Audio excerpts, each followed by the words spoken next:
Peggy 16. Sega.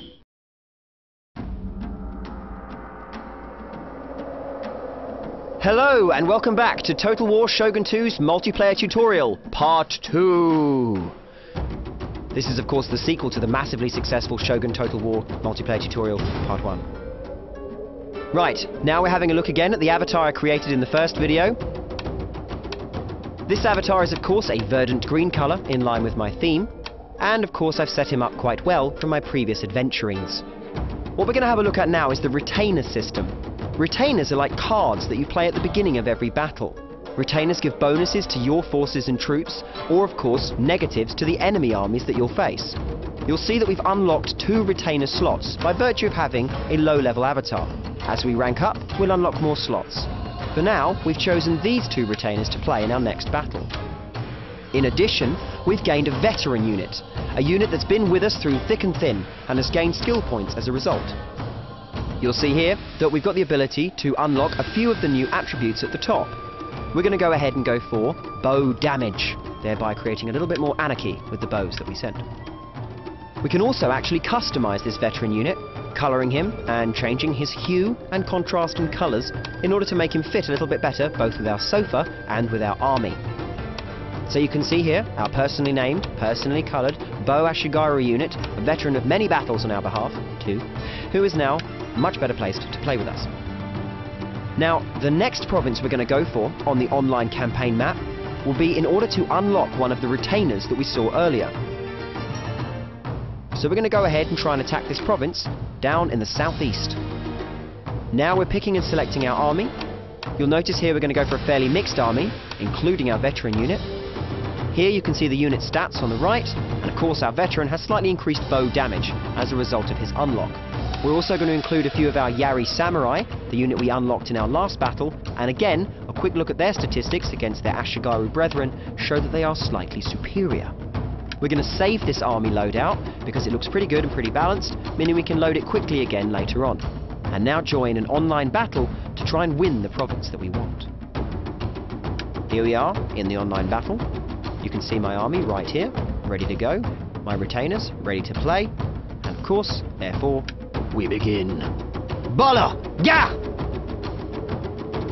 Here we are, counting down, and into the online battle. Now, we move my veteran archers into a very good position. Using my superior bow damage and from a good position, we rain death onto the enemy. You can see they panic and begin to flee, but they counter with a horse charge, and I employ my Yari Samurai, experts against cavalry, and cut them to pieces with a cavalry charge of my own. This, followed by a few deft subsequent maneuvers, results in a decisive victory and my opponent's head on a plate. You'll see that by winning that battle, we've gone up a rank with our general. We've also created a veteran unit of Yari Ashigaru, which we are naming now. And of course, we've unlocked various bonuses, including the retainer that we wanted earlier on the map. Here are the unit statistics following the battle. This shows us that our Yari Ashigaru unit did just enough to gain his next rank, and we can now go ahead and turn him into a veteran, just as we did with the archers. So here we are, back on the online campaign world, with a couple of provinces under our control. And allow me to tell you, friends, this is not it. Because... boom! Here we have the multicoloured Joseph's Technicolor Dreamcoat of the Clan Competition online map world. Here you can see that we have a variety of different colours, denoted of course all the different clans. But first, we need to join a clan.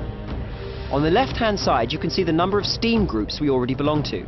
Steam groups are clans in Shogun 2. And on the right, you can see all of the publicly accessible Steam groups, or clans, that we can become a part of. Now we're going to go ahead and obviously join the clan for the Steam group that we're already in. Here you can see our players, and of course our activities on the right-hand side. Back onto that online colourful rainbow map. There are 24 clans per division of the online world, and the divisions are arranged in a pyramid. A season lasts approximately 2 weeks. The top 2 clans in any division are promoted, and the bottom 4 are relegated at the end of every season. And of course, you'll want to go ahead and make sure the top of the crop is you. All of these lovely pink bits signify territory that we have gained. We're ranked according to the number of regions that we control. You can see that as the right-hand number next to our clan's name. The regions are taken over by various different clans by having the highest clan influence score on that region, i.e. by fighting and winning battles, or in other cases, by holding lots of adjacent territories surrounding that region. All of these things create an influence. You'll notice that by mousing over a territory, we bring up a tooltip. The tooltip tells us who currently controls the province, the next nearest contenders fighting for control of it, and how much influence our clan has in that province. Again, our influence indicates whether or not we control it, and the number of provinces we control ranks us on the leaderboard. It also shows us how much influence we stand to gain from a victory there. And this is of course what we're looking at for the province that we might seek to attack. Various other modifiers also apply. Controlling adjacent provinces, for example, will allow us to capture and greatly increase the clan influence we earn for a victory. And this is the province we'd most likely want to capture to keep all of our regions together and keep that clan influence high and the number of regions we hold also nice and high. We encircle it so it looks like it's a good place to go for, but we're going to go ahead and allow our clan leader to choose this one. As a lowly member of the clan, we have to follow instruction, if we choose to, and help out the overall clan effort.